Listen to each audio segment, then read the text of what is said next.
Hello दोस्तों, स्वागत है आपका फिर से एक बार आपके अपने चैनल विंग से एक उड़ान में। चलिए, जैसे कि आप सब जानते हैं, हम रीजनिंग पढ़ रहे हैं और रीजनिंग में हमने चैप्टर स्टार्ट किया हुआ है order and ranking. Order and ranking में हमने लास्ट लेक्चर में ऑलमोस्ट 10 क्वेश्चंस जो हैं वो 9 क्वेश्चंस आपको यहाँ पे मैंने करवाए थे और एक क्वेश्चन आपको होमवर्क किया था, जो आज मेरा फर्स्ट क्वेश्चन होगा। मैं सॉल्व करूंगा, वहाँ पे आपको बताऊंगा। अगर जिसका भी वो क्वेश्चन सॉल्व किया होगा तो आप टैली कर लेना कि आपका आंसर सही है या गलत है। ठीक है, लगभग 10 क्वेश्चंस किए हमने। बेसिक सा चैप्टर है ये, बट अगर आपने इसकी कंसेप्ट की क्लैरिटी नहीं है तो ये बहुत ज़्यादा कंफ्यूज भी करता है फिर। ठीक है, तो चलिए स्टार्ट करते हैं आज का lecture order and ranking part 2 से। ठीक है, चलिए जी। ये क्वेश्चन है जो मैंने आपको कल करवाया था। ठीक है, कल मतलब एज अ होमवर्क आपको दिया था कि ये आपको घर से करना है। चलिए अब देखिए, यहाँ पे चेक करिए एक बार क्या आपका आंसर आया।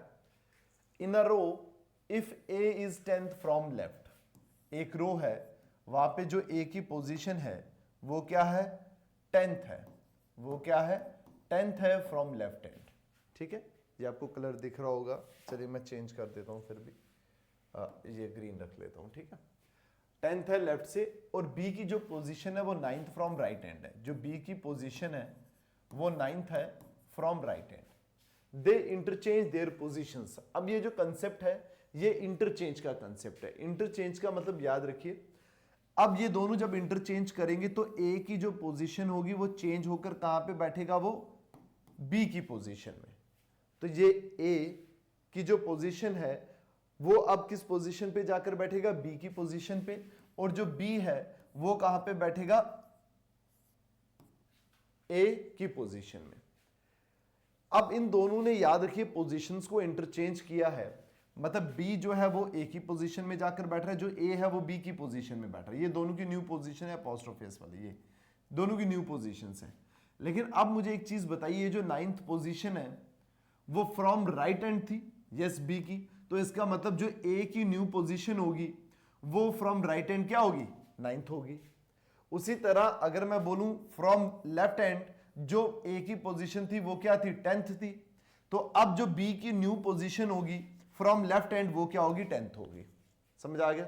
ये कंसेप्ट आपको याद रखना, ये ध्यान रखना। कह रहे जब इन दोनों ने इंटरचेंज किया पोजीशन तो A becomes 15th from the left. जैसे इंटरचेंज किया तो ए की जो पोजीशन आ गई बेटा वो कहां से आ गई, लेफ्ट से 15th आ गई। तो यहीं पे आपका क्वेश्चन सॉल्व हो गया। ए ने जैसे पोजीशन को इंटरचेंज किया तो जो न्यू पोजीशन थी ए की, उसमें जो ए की पोजीशन थी फ्रॉम लेफ्ट हैंड क्या आ जाएगी, 15th।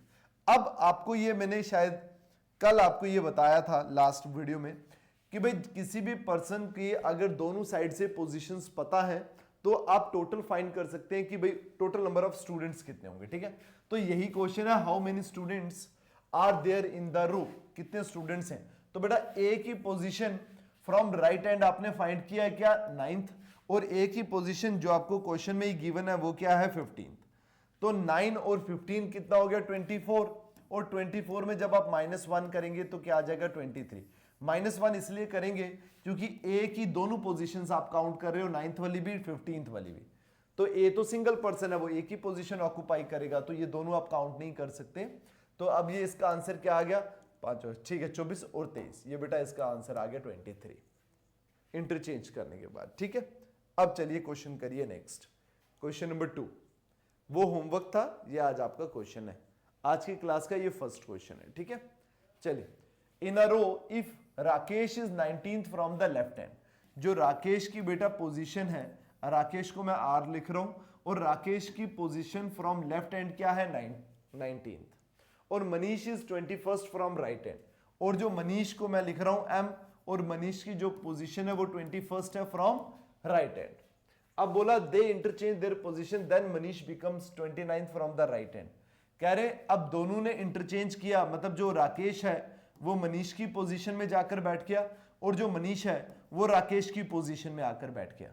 और जब दोनों ने इंटरचेंज की पोजीशन, तो बेटा याद रखिए, एक सबसे पहले ये चीज अभी वापस क्वेश्चन को आगे जाने से पहले ये रिपीट कर रहा हूं कि अब जो एम की पोजीशन या फिर मनीष की जो पोजीशन होगी वो फ्रॉम लेफ्ट हैंड क्या होगी, 19th। क्योंकि आर की पोजीशन में जाकर बैठा है और आर 19th में बैठा था फ्रॉम लेफ्ट हैंड, तो मनीष की जो न्यू पोजीशन होगी फ्रॉम लेफ्ट हैंड क्या होगी 19th। उसी तरह राकेश की जो न्यू पोजीशन होगी वो फ्रॉम राइट हैंड क्या होगी 21st, क्योंकि वो मनीष की पोजीशन में बैठा जाकर।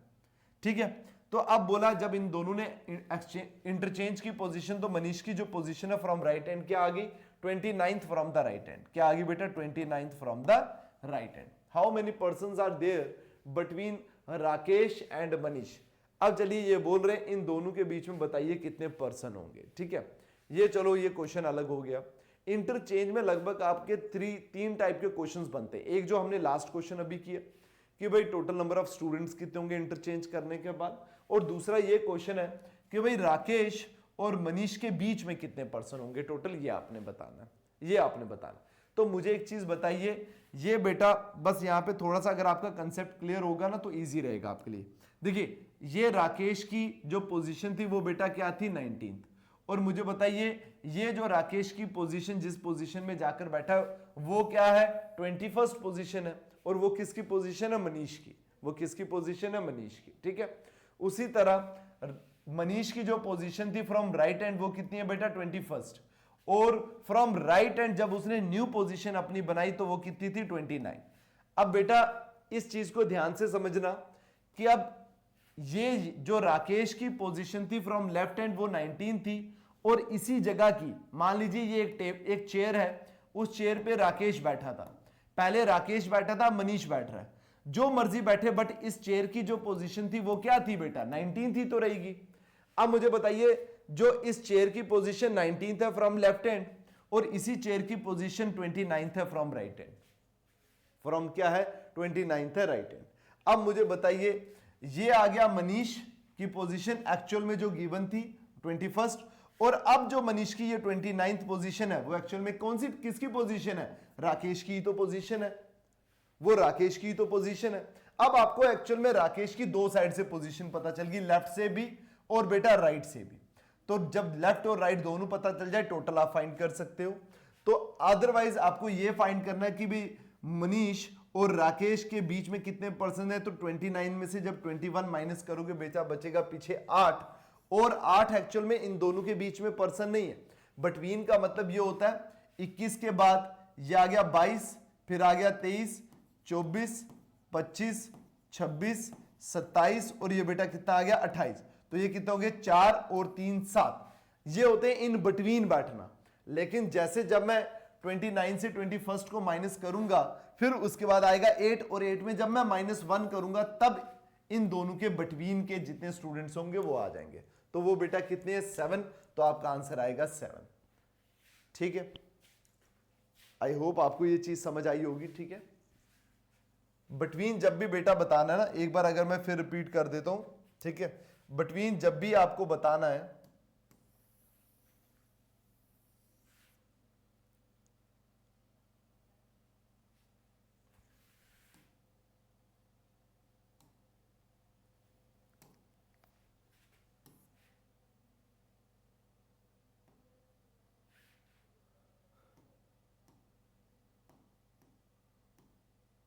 हाँ चलिए ये पूरा ही इरेज हो रहा है।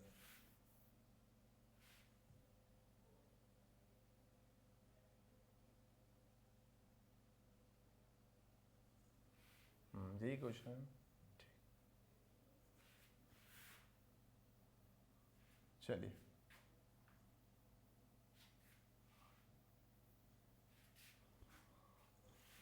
चलिए अब मैं एक बार फिर रिपीट कर देता हूं। राकेश की 19th है फ्रॉम लेफ्ट हैंड, और बेटा मनीष की पोजीशन है 21st फ्रॉम राइट हैंड। दोनों ने इंटरचेंज किया, मनीष अब आकर बैठा राकेश की पोजीशन पे और राकेश बैठा मनीष की पोजीशन पे। और जब मनीष इस पोजीशन पे आकर बैठा तो उसकी राइट हैंड से जो पोजीशन होगी वो बेटा क्या होगी 29th होगी। अब एक्चुअल में ये जो पोजीशन थी 19th और 29th, ये जो पोजीशन है दोनों की दोनों पोजीशन किसकी है, राकेश की भी तो है, क्योंकि राकेश ही तो 19th में बैठा था। अगर राकेश 19th में बैठा था फ्रॉम लेफ्ट हैंड, तो राइट हैंड राकेश की पोजीशन क्या थी 29th। और आपको पूछा अगर ये बेटा राकेश की पोजीशन है मान लीजिए कौन सी 29th, और पूछा राकेश और मनीष के बीच में बताइए कितने पर्सन थे। तो बेटा राइट हैंड से 21 और राइट हैंड से 29। बेटा जब भी किसी भी दो पर्सन के बीच में कितने पर्सन है ये अगर आपको फाइंड करना है ना, उसके लिए क्या करना होता है, दोनों पर्सन की पोजीशन एक ही जगह से पता होनी चाहिए। जैसे मैं बोलूं आप क्लास में बेटा 9th पोजीशन में और एक आपका फ्रेंड है उसकी क्लास में पोजीशन है 15th। अब मुझे बताइए आप दोनों के बीच में कितने पर्सन है। आप बोलेंगे सर हम दोनों के बीच में 5 पर्सन है। एक आ गया 10, 11, 12, 13 और 14, ये आप दोनों के बीच में 5 पर्सन है। आप जब 15 - 9 करोगे आंसर आएगा 6 बेटा, लेकिन 6 आपके बीच में नहीं है, आपके बीच में कितने हैं 5, तो 6 में से -1 करोगे तो बेटा आ जाएगा 5। अब -1 क्यों करते हैं ये आपको पता होगा, जब हम 15 से 9 माइनस करते हैं एक्चुअल में एक वैल्यू काउंट हो जाती है और वो कौन सी काउंट होती है 15 की, ठीक है। जैसे 15 में से हम जब 9 को माइनस करते हैं बेटा एक वैल्यू कौन सी काउंट होती है 10, 11, 12, 13, 14 और 15, तभी तो इन तीनों ये जब 1, 2, 3, 4, 5, 6 तभी तो माइनस करके 6 आता है। 6 का मतलब ये 15 की वैल्यू काउंट हो जाती है। लेकिन जब हम बिटवीन फाइंड करते हैं तब हमें ना 9 को काउंट करना होता है ना ही 15 को काउंट करना होता है, ठीक है। तो बेटा ये -1 हो गया। अब सेम चीज एक ही साइड से दोनों पर्सन की पोजीशन पता है, राकेश की पोजीशन राइट हैंड से है 29 और मनीष की पोजीशन है राइट हैंड से 21। अब दोनों को माइनस करोगे तो बेटा आएगा आंसर 8 और 8 में से -1 करो आंसर क्या आएगा 7। तो ये आ गया बेटा इसका आंसर 7, ठीक है। चलिए अब नेक्स्ट क्वेश्चन, चलिए अब बताइए in a queue Chandni is 18th from left hand. Chandni की जो पोजीशन है वो क्या है 18th from left hand, Pooja is 23rd from the right hand. जो पूजा की पोजीशन है वो 23rd है from right hand. When they interchange their position then Chandni becomes 25th from the left hand. जब दोनों ने इंटरचेंज की जो चांदनी की न्यू पोजीशन है वो 25th बनी कहां से, लेफ्ट हैंड से। What is the new position of Pooja from the right hand. अब मुझे बताइए इसमें एक और आप पूछ रहे हैं जो पूजा की न्यू पोजीशन क्या है फ्रॉम राइट हैंड। पूजा की अगर मैं पूछूं फ्रॉम लेफ्ट हैंड क्या पोजीशन है, आप बोलेंगे 18, क्योंकि वो जाकर चांदनी की पोजीशन पे ही बैठी है और हमें गिवन है कि चांदनी की पोजीशन फ्रॉम लेफ्ट हैंड क्या है 18th, तो पूजा की भी क्या होगी लेफ्ट हैंड से 18th। बट क्वेश्चन में पूछा new position of Pooja from the right hand, right hand से बताइए पूजा की क्या पोजीशन होगी। अब देखो बेटा इसको एक और चीज कर सकते हो आप, एक और तरीका होता है वो भी सिखाता हूं आपको। देखिए 18 से 25 जाने के लिए चांदनी ने कितने स्टेप मूव किया 7, चांदनी ने कितने स्टेप मूव किया 7।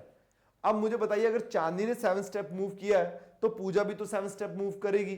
तो बेटा अगर वो 23 पोजीशन में थी फ्रॉम राइट हैंड तो न्यू पोजीशन जो आपको बतानी है वो भी तो राइट हैंड से ही बतानी है। तो 27 में ये भी 7 स्टेप्स ही तो आगे चलेगी, तो ये कितना आ जाएगा बेटा 30th पोजीशन में। तो जो पूजा की from right hand new position होगी वो कौन सी होगी 23rd होगी। समझ आ गया। चलिए अब चलिए नेक्स्ट क्वेश्चन। अच्छा बेटा आप जब आज ये वीडियो देखेंगे, आज ये लाइव हो जाएगी ये वीडियो, ठीक है। तो आज आपको मैं इंफॉर्म करना चाहता हूं कि बेटा ये जो हमारा जो नायब तहसीलदार का बैच है वो 7 अप्रैल मतलब कल से स्टार्ट हो रहा है, ठीक है। ज्योग्राफी और रीजनिंग की क्लासेस होंगी, 10 बजे की क्लास है, आप आकर डेमो अटेंड कर सकते हो, ठीक है। गांधीनगर में इसकी क्लास रहेगी। अगर आपको ये जब 9 बजे ये आपकी वीडियो लाइव हो जाएगी, अगर आपको कुछ भी क्वेरी होगा वो मैंने लास्ट में एक क्वेरी कॉन्टैक्ट नंबर रखा हुआ, आप वहां पे मैसेज ड्रॉप करके कंफर्म कर सकते हैं। कल डेमो बिल्कुल फ्री होगा, आप नायब तहसीलदार का डेमो कल आकर अटेंड कर सकते हैं। कल ज्योग्राफी और रीजनिंग की इन 2 कंपोनेंट की क्लास हो रही है, साथ में तीसरा कंपोनेंट चल रहा है इकोनॉमी का, 3 कंपोनेंट चल रहा है। अब जब रूमर्स चल ही रहे हैं कि भाई नायब तहसीलदार की वैकेंसीज आने वाली हैं, तो इसीलिए बेटर है कि जब वो आए और उसके बाद जल्दी पेपर हो जाए या टाइम हमारे पास कम पड़े, हम पहले ही प्रिपरेशन को स्टार्ट कर देते हैं, ठीक है। और काफ़ी सारे स्टूडेंट्स ऐसे हैं भी जो सिंसियर जो आ रहे हैं और जिन्होंने बैच ज्वाइन करके अपनी स्टडीज जो है वो सीरियसली कंटिन्यू कर भी दी है, ठीक है। तो बेटा इसलिए आप अगर ज्वाइन करना चाहते हैं तो कल आ जाइए यहाँ पे आप डेमो अटेंड करने के लिए 7 अप्रैल को, ठीक है। कल 10 बजे आना है, आपने गांधीनगर आना है। गांधीनगर अगर आप गूगल पे सर्च करेंगे विंग से एक उड़ान गांधीनगर तो आपको लोकेशन दिखा देगा, तो आपने वहीं पे आ जाना। और बेटा वहां पे कंफ्यूज मत हो जाना, कभी वहां पे विंग से एक उड़ान इन कोलैबोरेशन विद 0 IAS भी आ सकता है, तो वो दोनों हमारा जो है कॉमन हमारा ही इंस्टीट्यूट है, वो भी कोलैबोरेशन के साथ, तो सेम बिल्डिंग है, तो आपने वहीं पे आना है, ठीक है। और दूसरा पटवारी का जो हमारा लाइव कोर्स चल रहा है हमारा, वो भी बच्चे ज्वाइन कर सकते हैं, ठीक है। वो भी लाइव होता है, हमारा डेली लाइव चलता है, वहां पे भी रीजनिंग चल रहा है, ज्योग्राफी चल रहा है और प्लस साथ में इकोनॉमी चल रहा है। सेम कंपोनेंट हमने वहां पे भी, जो कॉमन कंपोनेंट्स हैं हम अभी वो पढ़ा रहे हैं, सारा का सारा दोनों में पढ़ा रहे हैं, क्योंकि एक्सपेक्टेड है ये दोनों आ जाएंगे। कभी भी ये मतलब नोटिफिकेशन आपको आ सकती है, तो बेटर है कि पहले प्रिपरेशन स्टार्ट की जाए। ठीक है बेटा, तो चलिए। In a row there are 29 students. In a row there are 29 students standing facing north. A is 13th from the left hand. अच्छा, अब कह रहे 29 स्टूडेंट्स हैं क्लास में, मान लीजिए A जो है वो 13th है बेटा, A की पोजीशन है 13th, और बेटा B की पोजीशन है फ्रॉम राइट से 21st। फ्रॉम राइट से क्या बेटा 21st, ठीक है मान लीजिए।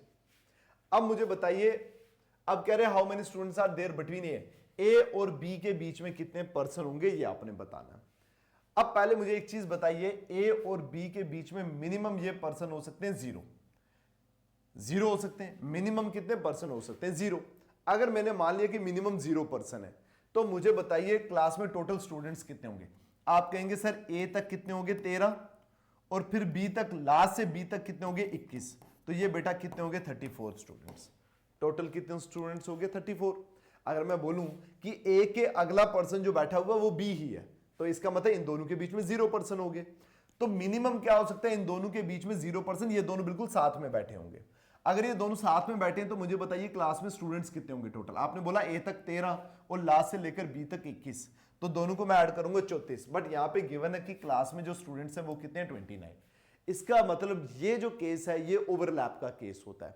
ओवरलैप का केस क्या, अब ये सुनिए, ओवरलैप का केस क्या है होता है। ओवरलैप के केस में, ओवरलैप के हम मिनिमम का केस भी बोलते हैं इसको, और ओवरलैपिंग का केस भी बोलते हैं। इस पे अच्छे क्वेश्चंस बनते हैं, आज करेंगे आप प्रैक्टिस, उस पे अच्छे क्वेश्चंस बनते हैं इस पे, ठीक है। अब देखिए ओवरलैपिंग का मतलब ये है कि ए जो है वो लेफ्ट से अगर 13th है और बी की जो पोजीशन है वो राइट से क्या बेटा 21st है, राइट से क्या 21st है। ये आ गया ओवरलैप का केस। अब इस ओवरलैप का मतलब ये हो गया कि अब इन दोनों के बीच में कुछ ऐसे कॉमन पर्सन बैठे होंगे। वहां पर जाने से पहले एक चीज मुझे ये बताइए कि हम ये भी तो कह सकते हैं कि अभी अगर ए की ये पोजीशन है तो हो सकता है अगर क्लास में ए कहीं से लेफ्ट साइड से 13th है तो बी 13 से पहले भी तो हो सकता है, बी 13 से पहले हो सकता है, और फ्रॉम लास्ट वो 21st भी तो हो सकता है, ये भी तो पॉसिबिलिटी बनती है। तभी ये ओवरलैपिंग का केस बनता है बेटा। जब भी आपको मिनिमम नंबर ऑफ स्टूडेंट्स आपको पूछा जाएगा ना क्वेश्चन में, तो याद रखिए ओवरलैपिंग का ही केस बनाना आपने, क्योंकि ओवरलैप के केस पे ही आपके मिनिमम स्टूडेंट्स बनते हैं। अब देखिए इन दोनों के बीच में पूछा है कि ए और बी के बीच में कितने स्टूडेंट्स होंगे, ये बताना आपने। अब देखिए इसको करने का तरीका क्या है। मुझे बताइए ए की पोजीशन यहां, अगर मान लीजिए ये फर्स्ट स्टूडेंट है तो बेटा ए की जो पोजीशन है वो 13, तो 1 से लेकर ए तक की स्टूडेंट्स कितने 13। अब मुझे बताइए अगर फ्रॉम लास्ट ये पहला स्टूडेंट है तो बेटा बी की जो पोजीशन है वो 21st, मतलब 1 से लेकर बी तक कितने होंगे 21, तो टोटल बेटा कितने होंगे 34। अब ये अभी हमने कैलकुलेट किया 34, ठीक है। अब मुझे बताइए क्लास में स्टूडेंट्स कितने 29। अगर क्लास में टोटल स्टूडेंट्स 29 हैं तो ये 34 कैसे आ रहे हैं फिर। अब ये 34 इस केस पे आ सकते हैं कि कोई ऐसा स्टूडेंट होगा जिसको आप डबल बार काउंट कर रहे होंगे, तभी हो रहा होगा ना। कोई ना कोई ऐसे स्टूडेंट होंगे जिनको आप डबल बार काउंट कर रहे होंगे, क्योंकि जब ओवरलैप का बेटा केस आता है, ओवरलैप के केस में स्टूडेंट्स कॉमन हो जाते हैं। अब देखिए ये और ये जो फिंगर है, इनमें ये जो दोनों के बीच में पर्सन है, ये दोनों के दोनों क्या है कॉमन है, दोनों के दोनों पर्सन कॉमन है ये। अब देखिए अब आपने ये चीज समझनी है कि अगर बेटा क्लास में स्टूडेंट कितने हैं 29, आपके बन रहे 34। अब 34 से 29 को माइनस करिए बेटा आएगा क्या 5। अब ये 5 क्या है, ये 5 वो स्टूडेंट हैं जिनको आप 2 बार काउंट कर रहे हैं। मैं समझाता हूं कैसे। अब मुझे एक चीज बताइए, मैंने बोला कि ये भी तो केस हो सकता है कि अगर ए की पोजीशन 13 है तो ए से पहले भी तो बी कहीं ना कहीं बैठा होगा। ओवरलैप का मतलब हो गया यही ना कि भाई ए से पहले बी कहीं ना कहीं बैठा होगा, मतलब 12th पोजीशन में, 11th पोजीशन में, 10th पोजीशन में, 9th में, किसी ना किसी पोजीशन में बैठा होगा वो पहले। अब देखिए जब आप 1 से लेकर 13 तक काउंट कर रहे हैं तो मुझे बताइए क्या इसमें आपने बी की पोजीशन को काउंट नहीं किया? यस। क्योंकि भाई बी अगर ओवरलैप करके यहां पे कहीं आ रहा है, या 12th में बैठा है, 10th में बैठा है, 11th में बैठा है, 9th में बैठा है, 8th में बैठा है, जब आपने 1 से लेकर 13 तक काउंट किया तब आपने क्या बी को काउंट नहीं किया? यस, आपने काउंट कर लिया बी को। उसी तरह जब यहां से लेकर यहां तक की बात आती है तब आप ए को भी काउंट कर लेते हो। समझ आया? जैसे आपने बी को काउंट किया उसी तरह आपने ए को काउंट किया। भाई ये जो हिस्सा है ना, ये वाला हिस्सा, ये आप 2 बार काउंट कर रहे हो। एक बार यहां से लेकर यहां तक इन 13 बच्चों में काउंट कर रहे हो, एक बार आप यहां से लेकर यहां से लेकर यहां तक आप कब काउंट कर रहे हो? जब 1 से लेकर 21 तक काउंट कर रहे हो। बस अब आप ये जो 2 बार स्टूडेंट्स को काउंट कर रहे हो ना अलग अलग बार, आपने इनको एक ही बार काउंट करना है। अब वो माइनस कैसे करना है मैं आपको बताता हूं। सबसे पहले याद रखिए, जब आप यहां से लेकर यहां तक काउंट कर रहे थे ना बी में, तब आपने ए की पोजीशन को काउंट कर लिया था। तो पहला पर्सन ए को आपने 2 बार काउंट किया, दूसरा पर्सन बी को आपने 2 बार काउंट किया। इसका मैं कंक्लूजन बताऊंगा, पहले ये मैं बेसिक समझा रहा हूं कि जब मैं नेक्स्ट क्वेश्चन करूंगा ना तब आपको बताऊं, क्योंकि वो मैं डायरेक्टली करूंगा। तो फिर डायरेक्टली करूंगा, ऐसे आपको कंफ्यूजन ना आ जाए कि भाई ये ऐसे हुआ कैसे। ठीक है, अब मुझे बताइए, ए बी को आपने 2 बार काउंट किया, एक बी को इस 21 पोजीशन में काउंट किया और एक बी को यहां कहीं काउंट किया आपने, तो बी एक बार माइनस होगा। उसी तरह ए को एक बार आपने 13th पोजीशन में काउंट किया और ए को यहां पे कहीं 21 लोगों के बीच में काउंट किया, ए काउंट होगा। तो बेटा याद रखिए, हमेशा ये दोनों पर्सन जो होते हैं 2 बार काउंट होते हैं, और अगर ये 2 बार काउंट होते हैं तो इन 2 पर्सन को हमेशा माइनस करना ही करना। तो 2 बंदे माइनस हो गए, तो बेटा ये हो गए 2 बंदे माइनस, तो पीछे बचे कितने? 3। अब ये 3 बंदे वो हैं जो ए और बी के बीच में बैठे हुए, वो एक बार यहां से लेकर 21 तक यहां पे भी काउंट हो रहे हैं और यहां से लेकर यहां तक यहां पे भी काउंट हो रहे हैं, बट आप उनको 2 बार काउंट नहीं कर सकते, एक ही बार काउंट करोगे। तो ये बेटा आ गया -3 करोगे, तो बेटा जब 5 में से -2 करोगे कितना बचेगा? 3, और 3 में से 3 माइनस कर दोगे तो बेटा अपने आप स्टूडेंट्स कितने आ जाएंगे? 29 मिनिमम। समझ आ गया? अब देखिए ओवरऑल कंक्लूजन क्या है इसका, ये मैं समझा रहा था आपको। अगर आपको समझ आ गया बहुत बढ़िया, अगर नहीं समझ आया दोबारा कंक्लूजन बता रहा हूं। कंक्लूजन ये है इसका कि जब भी आपको मिनिमम नंबर ऑफ स्टूडेंट्स पूछा जाए कि भाई मिनिमम नंबर ऑफ स्टूडेंट्स हैं और 2 पर्सन के बीच में बताइए कितने स्टूडेंट्स होंगे, उनको कैसे सॉल्व करना है ये देखिए। ए की पोजीशन क्या थी बेटा? 13th थी, और बी की पोजीशन क्या थी? 21st थी। बी की पोजीशन क्या थी? 21st थी। पहले आपने यहां से लेकर यहां तक काउंट करना है 13, और फिर यहां से लेकर यहां तक काउंट करना है 21, और दोनों को ऐड कर देना, ये आपने कर दिया 34। अब देखा क्लास में स्टूडेंट्स कितने? 29 माइनस किया बेटा, पीछे बचे 5। मतलब आपको ये जो 5 बंदे हैं ना, ये बंदे आपको क्या पढ़ रहे हैं? ज्यादा पढ़ रहे हैं, और मतलब यही वो 5 बंदे जिनको आप 2 बार काउंट कर रहे हो। तो अब इन 5 में से 2 पर्सन कौन है? ए और बी। पहले इन दोनों को माइनस कर दीजिए, 5 - 2 = 3। अब बेटा यही वो 3 पर्सन है जो इस ए और बी के बीच में बैठे हुए हैं। तो how many students are there between A and B? कितने हो गए बेटा? 3। समझ आ गया? कितने हो गए बेटा? 3।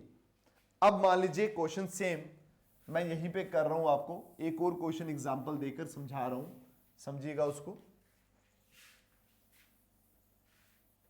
समझिएगा। ठीक है, एक स्टूडेंट क्लास में बच्चे हैं जी कितने? 35। टोटल स्टूडेंट्स कितने हैं? 35। ए की पोजीशन है 21st फ्रॉम लेफ्ट हैंड, और बेटा बी की पोजीशन है 21st फ्रॉम राइट हैंड। दोनों की 21st पोजीशन है फ्रॉम, एक की है लेफ्ट से, एक की है राइट से। अब आपको बताना है ए और बी के बीच में कितने पर्सन बैठे हुए हैं। आपने क्या किया, यहां से लेकर यहां तक 21 और यहां से लेकर यहां तक 21, दोनों को ऐड कर लिया बेटा, कितना आ गया? 42। क्लास में टोटल स्टूडेंट्स कितने हैं? 35। माइनस कर लिया बेटा, कितना आया? 7। अब ये 7 बच्चे वो हैं जिनको आप 2 बार काउंट कर रहे हो, बट इन 7 में ए एक, बी एक पर्सन आप, और ये 2 पर्सन को भी आप काउंट कर रहे हो। लेकिन आपको यहां पे पूछा है ए और बी के बीच में कितने पर्सन है ये बताना है। जब ए और बी के बीच में बताना है तो सबसे पहले इन्हीं 2 को माइनस करो, तो पीछे बटेगा बेटा 5। मतलब इन दोनों के बीच में कितने पर्सन है? 5 पर्सन है। इन दोनों के बीच में कितने पर्सन है? 5 पर्सन है। समझ आया? चलिए अब करते हैं next question. In a class of 60 students where girls are twice to that of boys. Girls जो है वो ट्वाइस हैं किसके? बॉयज के। A is 20th from top. A की जो पोजीशन है वो 20th है from top, if there are 8 boys ahead of him, ahead क्या होता है बेटा, अपने से आगे। क्लास में इमेजिन करिए अगर आप 20th पोजीशन में तो आपसे आगे कितने बच्चे, 19 बच्चे, याद रखिएगा। तो मतलब ए से अहेड कितने बॉयज हैं, 8। पहले मुझे बताइए क्लास में स्टूडेंट कितने, 60। पहले इन रेशियो को डिवाइड कर लेते हैं। तो मुझे बताइए बेटा 1 यूनिट की वैल्यू आ गई 20 और बेटा 2 यूनिट की वैल्यू कितने आ गई, 40। तो ये आपके क्लास के स्टूडेंट्स हो गए कितने, 60। समझ आ गया। अब देखिए बॉयज यहां पे क्या है, बॉयज ये हैं, 1 यूनिट जो है वो डिनोट कर रही है किसको, बॉयज को, और ये गर्ल्स को डिनोट कर रही है 2 यूनिट। ठीक है, 20 बॉयज है। देखिए ये जो ए है ना, ये इसके आगे कितने लड़के हैं, 8। कितने लड़के हैं, 8। पहले मुझे बताइए ए से पहले बच्चे कितने हैं, 19। 19 में से कितने, 8। तो 8 को माइनस कर दीजिए, तो मुझे बता, सॉरी 19 में से 19 है टोटल स्टूडेंट्स और उनमें से कितने, 8 बच्चे। अब पूछा क्या क्वेश्चन है, then how many boys are after A. अच्छा क्वेश्चन है कि ए के बाद कितने बच्चे होंगे। मुझे बताइए ए से पहले 8 लड़के, ए खुद एक लड़का, तो टोटल कितने हो गए, 9। ए को मिलाकर कितने हो गए, 9। अब पूछा कि ए के बाद, आफ्टर पूछा है, तो ए को काउंट नहीं करना है। क्लास में टोटल बॉयज कितने हैं, 20 और 9 माइनस कर दोगे बेटा कितना आ जाएगा, 11।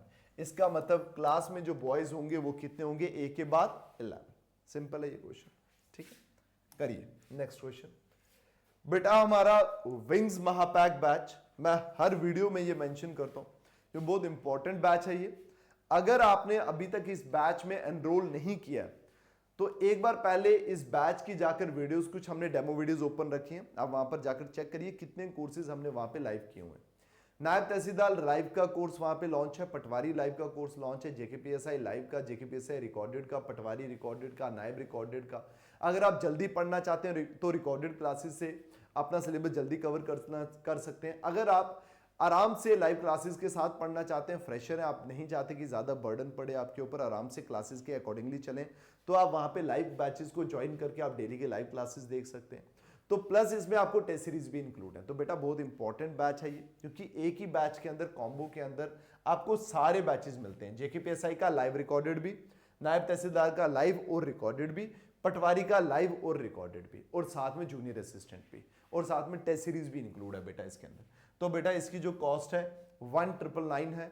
ठीक है, आज रामनवमी है, अगर आप आज का डिस्काउंट जो 1 डे ऑफर रखा था हमने 60%, आज अगर आप जाकर इस वीडियो के बाद जाकर आप अवेल करते हैं, रात को 12 बजे तक का ऑफर अवेलेबल रहेगा। 60% का 1 डे ऑफर है, आप जाकर वहां पे सब्सक्राइब कर सकते हैं। ठीक है, किसी भी कोर्स में आप 60% का डिस्काउंट लग जाएगा।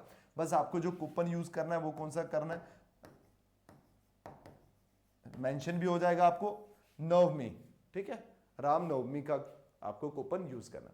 10,000 प्लस एमसीक्यूज है, मेगा क्वेश्चन बैंक है ये हमारा, topic wise, subject wise, properly हमने विद एक्सप्लेनेशन के साथ आपको वहां पे ये क्वेश्चंस एक ही कोर्स के अंदर डाल के दिए हुए हैं, तो आप ये भी अवेल कर सकते हैं। ठीक है बेटा, चलिए अब चलते हैं नेक्स्ट कोर्स में। Next question, in a row Tanjot is 8th from left hand.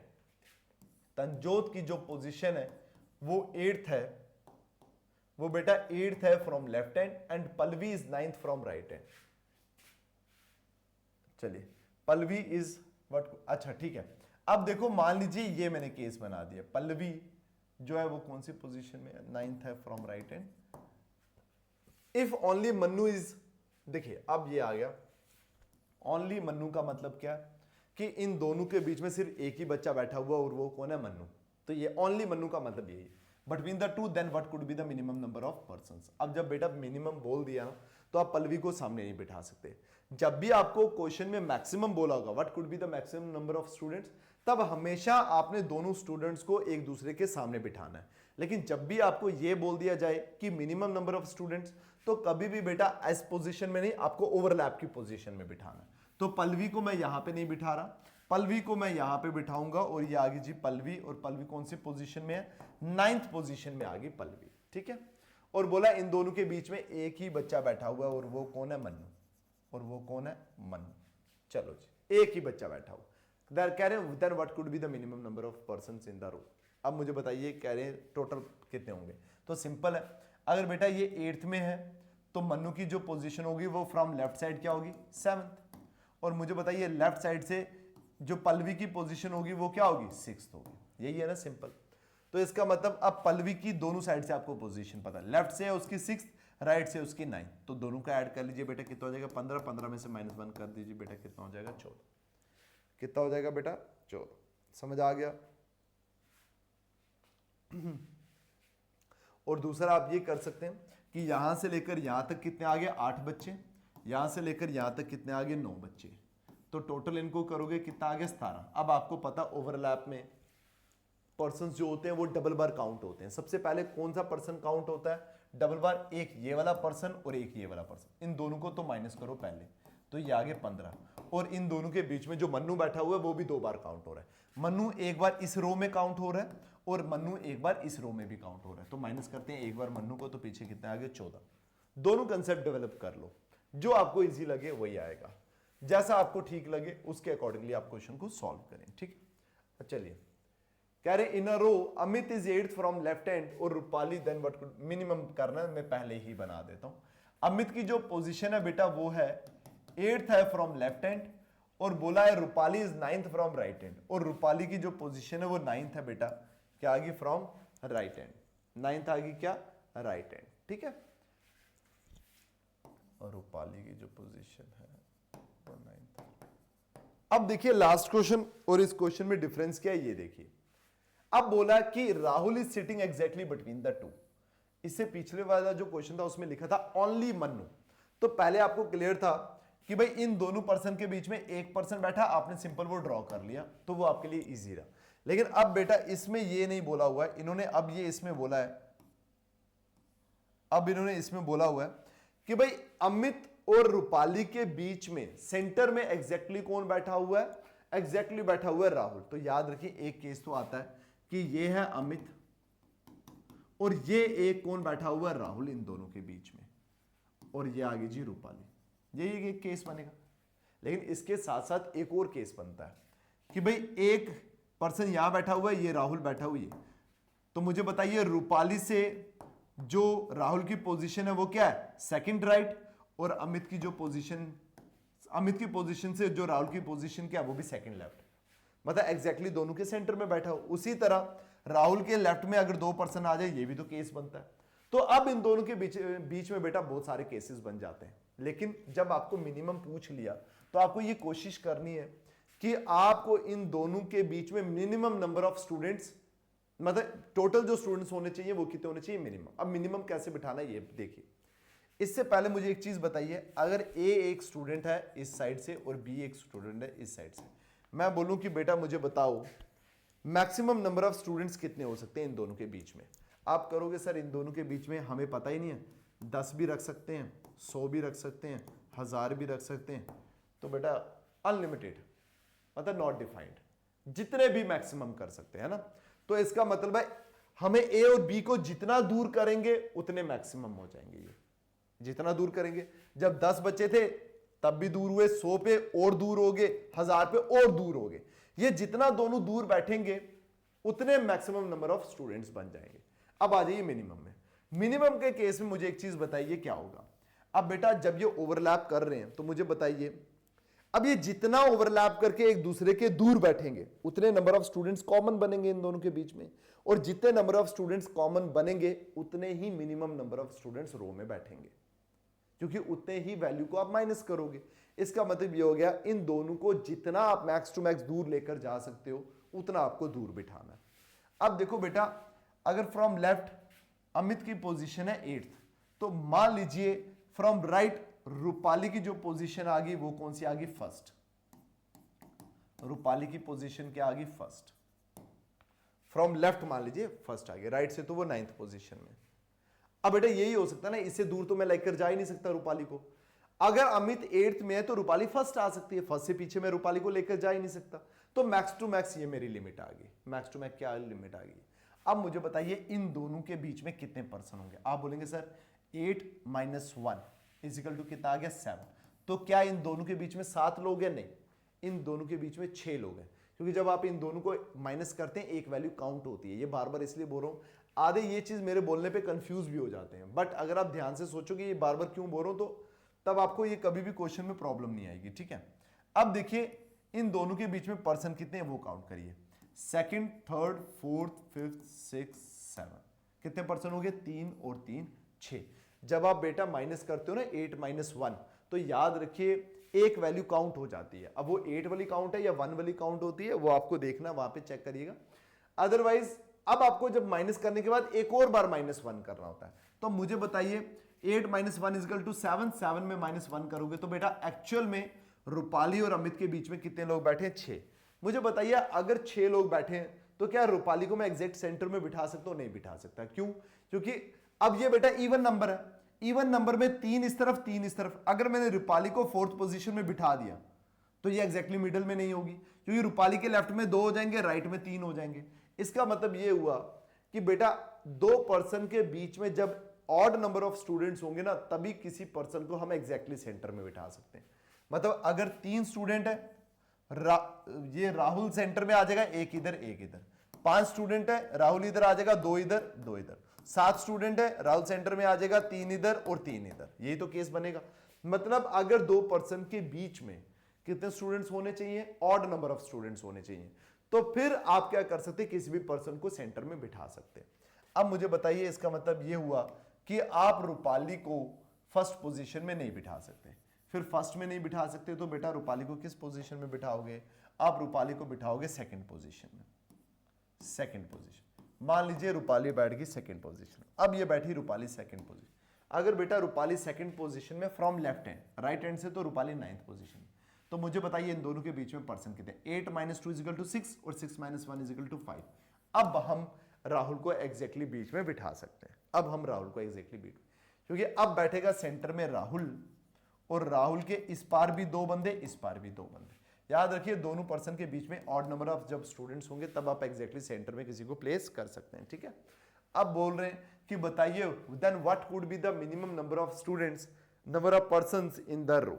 अब रूपाली की पोजीशन लेफ्ट साइड से सेकंड है और राइट साइड से 9th है, तो 9 और 2 कितने हो गए, 11, और 11 में से -1 करिए। 1 क्यों करेंगे आपको पता है, 11 में से -1 करिए बेटा तो कितना आ जाएगा, 10। तो ये आ गया आपका आंसर 10। समझ आ गया? चलिए मैं आगे चल रहा हूं, क्योंकि अब बेटा अच्छा RD है ये, 23rd है, ठीक है बबल। चलिए अब बेटा कोमल की जो पोजीशन है 23rd है from left hand, 23rd from left hand, और ये मिनिमम पूछा, मिनिमम में क्वेश्चन है ये, ठीक है। रवि इज 19th फ्रॉम, आप बोलेंगे सर आपने मैक्सिमम का केस नहीं करवाया। मैक्सिमम का केस क्या होता है, आपको ओवरलैप नहीं करवाना। मैक्सिमम का केस बिल्कुल इजी होता है, आपको ओवरलैप नहीं करवाना, ठीक है। आमने सामने रख दोगे तो मैक्सिमम, मान लीजिए मैक्सिमम पूछा होता तो ये 19th आ जाता, और पूछा होता बोला था इन दोनों के बीच में 3 बंदे बैठे हैं, तो आपने क्या करना था, मैक्सिमम नंबर ऑफ स्टूडेंट्स कितने हो गए, 23 और 3 26, 26 और 19 कितने हो गए, 26 10 36 और 9 कितने हो गए, 45। तो टोटल मैक्सिमम स्टूडेंट्स कितने होंगे, 45। तो ये मैक्सिमम का केस बिल्कुल इजी है, वो जो हम पढ़ रहे हैं ना वो मैक्सिमम के ही सारे केसेस हैं, ठीक है। अब बोल रहा है bubble is sitting exactly between the to. अब बेटा लास्ट वाला तो इजी था, आपने कर दिया।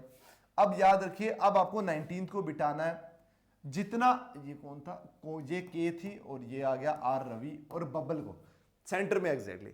अब देखिए रवि और कोमल को जितना दूर बिठाओगे उतने मैक्सिमम नंबर ऑफ स्टूडेंट्स कम हो जाएंगे, मतलब मिनिमम नंबर ऑफ स्टूडेंट्स होंगे जितना आप उन दोनों को दूर बिठाओगे, ठीक है। अब चलिए इनको दूर 19 को कितना दूर लेकर जाऊंगा, अब ये अज्यूम नहीं करना आपने कि फर्स्ट पोजीशन पे लेकर जाऊंगा, तो अगर आपने 19 को फर्स्ट पोजीशन पे रखा तो बेटा क्लास में टोटल बच्चे मिनिमम, अगर क्लास में बच्चे होंगे वो 23 तो है ही है ना लेफ्ट साइड से, 23 तो क्लास में बच्चे हैं ही है, तो जब 23 हैं तो फिर अगर आप 19 को फर्स्ट पोजीशन में ले जाओगे तो क्या वो पूरा एग्जैक्टली बैठेगा, तो लास्ट से वो 19 पोजीशन में नहीं बिठा पाओगे, ठीक है। आपने क्या करना है, 23 में से 19 को माइनस कर देना, 19 को बिठाना ना आपने, 23 में से 19 को माइनस कर देना। अब मुझे बताइए जब 19 को माइनस करोगे पीछे बेटा कितना आएगा, 4। क्या आएगा, 4। क्या जो रवि है वो 4th पोजीशन में बैठेगा, बेटा नहीं। क्यों? क्योंकि 19th को जब आपने माइनस किया 23 से, ये पूरा का पूरा 19 भी माइनस हो गया, 19th पोजीशन भी माइनस होगी, लेकिन हमें रवि को 19th में बिठाना था, तो 19th भी माइनस होगी। अब मैं क्या कर लेता हूं, 4 + 1 कितना हो जाएगा, 5। तो एक्चुअल में रवि को मैं किस पोजीशन में बिठा सकता हूं, 5th पोजीशन बिठाता हूं। मैक्सिमम मैं इन दोनों के इतना ही दूर कर सकता हूं, इससे ज्यादा नहीं कर सकता। ठीक है, तो ये आ गया बेटा। जिसको नहीं समझ आया ना, थोड़ा वीडियो को रिवाइंड करना, दोबारा सुनना, समझ आ जाएगा आपको। ठीक है, अब ये आ गया जी 5th पोजीशन में। अब देखिए इन दोनों के बीच में पर्सन कितने हैं, 23 में से पा निकाले 18, 18 माइनस 1 तो 17। अब ऑड नंबर ऑफ स्टूडेंट्स आगे, बीच में रखोगे आप बबल को, 8 बंदे करोगे इधर, 8 बंदे करोगे इधर, तो वो एग्जैक्टली आ जाएगा सेंटर में, कोमल और रवि के सेंटर में आ जाएगा। ठीक है, तो अब बताइए जी total minimum number of students कितने होंगे, 19 और 5 कितने होंगे बेटा, 24। 19 और 5 24, माइनस 1 करोगे तो बेटा कितना आ जाएगा, 23। मिनिमम नंबर ऑफ स्टूडेंट्स कितने होंगे, 23। चलिए बेटा अब करिए नेक्स्ट। चलिए, in a row of boys Ram is 15th from top, Ram is 15th from top, there are thrice as many behind him as there are in front। कह रहे 3 गुना ज्यादा स्टूडेंट्स हैं इसके पीछे किसके कंपैरेटिवली जितने इसके आगे हैं। तो इसके आगे कितने, 14, तो 14 का 3 गुना कर लो 28 और 72, तो मतलब इसके पीछे कितने स्टूडेंट्स हैं, 72। कह रहे how many boys are there between Ram and 7th from the bottom of the row. कह रहे राम और जो बॉटम से 7th पोजीशन में है, जो बॉटम से 7th पोजीशन में, बताइए जी उन दोनों के बीच में कितने स्टूडेंट्स हैं। तो पहले आप क्या करेंगे, इनको सबको टोटल नंबर ऑफ स्टूडेंट्स को काउंट कर लोगे। तो बेटा 14 ये आ गया, 1 15, यहां तक 15 और 42, पीछे इसके कितने, 42, 15 और 42 कितने हो गए बेटा, 57 स्टूडेंट्स हैं टोटल। क्लास में टोटल स्टूडेंट्स कितने, 57। तो बेटा मुझे बताइए अगर क्लास में टोटल स्टूडेंट्स 57 है तो लास्ट से जो 7th पोजीशन में होगा तो उसकी क्या पोजीशन होगी, 50th होगी। उसकी क्या पोजीशन होगी, 50th होगी, सॉरी 51st होगी, 51st होगी, 51st पोजीशन। ठीक है, 51st पोजीशन होगी 7th वाली। ठीक है, चलिए अब बोल रहे हैं कि how many boys are there between 7th boy and the bottom. चलिए अब कह रहे हैं इन दोनों के बीच में मुझे बताइए कितने स्टूडेंट। 51 में से माइनस कर लीजिए 15 को, जब 15 को बेटा माइनस करोगे, 11 में से 5 गए कितने बचे, 6, और 4 में से 1 गए बेटा 3, और माइनस 1 कर लीजिए तो पीछे कितने बचे, 35। इन दोनों के बीच में कितने स्टूडेंट्स होंगे, 35। चलिए अब करिए लास्ट क्वेश्चन। अब बेटा इस टाइप के क्वेश्चंस आते हैं, ऑर्डर एंड रैंकिंग आज लास्ट रहेगा हमारा। ये टाइप के भी क्वेश्चंस आते हैं, मैं इस पे इसलिए ज्यादा एक ही क्वेश्चन मैंने रखा हुआ क्योंकि इस टाइप ये बेसिक है, इतना ज्यादा टफ नहीं है कि आप ना कर पाए, आराम से इजीली कर सकते हैं आप इसको। ठीक है, अब देखिए there are 5 friends, Suresh, Kaushal, Madhur, Amit and Ramesh. Suresh is shorter than Kaushal but taller than Ramesh. ये अब आपको पता है, इसमें कोई कंसेप्ट नहीं है, जस्ट वही आपको करना है कि सुरेश जो है वो छोटा है किससे, वो छोटा है किससे, कौशल से, लेकिन बड़ा है किससे, रमेश से। इस तरह मधुर इज द टॉलेस्ट, जो मधुर है वो सबसे बड़ा है, सबसे हाइट में लंबा है। ठीक है, Amit is a little shorter than Kaushal, Amit जो है वो कौशल से छोटा है, अमित जो है वो कौशल से छोटा है, तो मतलब कौशल के बाद आ जाएगा Amit, but little taller than Suresh.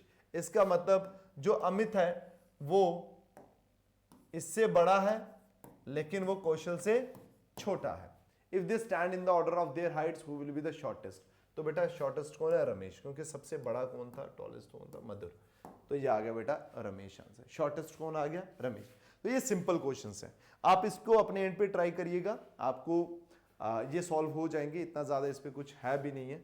जो कंसेप्चुअल क्वेश्चंस थे वो मैंने आपको करवा दिए, कुछ भी अगर रहेगा आप मुझे मेंशन कर दीजिएगा, मैं आपको उस पर वीडियो बनाकर शॉर्ट कर, मैंने थोड़ा आज आराम से पढ़ाया है, थोड़ा आराम से लो, ताकि आपको, क्योंकि कुछ कंसेप्ट थे, ताकि आराम से आपको समझाया जाए। ठीक है, तो देखिए आपको कोई भी क्वेरी है इस नंबर पे कांटेक्ट करिए। अगर आपको कल डेमो अटेंड करने तो इस नंबर पे आप मैसेजेस कर दीजिए, जैसे आप वीडियो को कंप्लीट करेंगे मैसेज ड्रॉप कर देना, अभी कॉल कोई भी रिसीव नहीं करेगा। ठीक है, तो मैसेज ड्रॉप कर देना, आपको रिवर्ट आ जाएगा, अदरवाइज आपको सुबह इन्फॉर्म कर दिया जाएगा। मैंने यहाँ पे एडवांस में आपको बोल रहा हूँ कि आप 10 बजे आ सकते हैं, गांधीनगर आ सकते हैं, गूगल पे सर्च करिएगा, डायरेक्शन आपको मिल जाएगी, और आकर वहाँ पे आप डेमो क्लासेस अटेंड कर सकते हैं। ज्योग्राफी, रीजनिंग और इकोनॉमी की क्लासेस चल रही हैं। ठीक है, तो आप अटेंड कर सकते हैं। चलिए फिर मिलते हैं नेक्स्ट वीडियो में, till then take care, bye bye and thank you so much.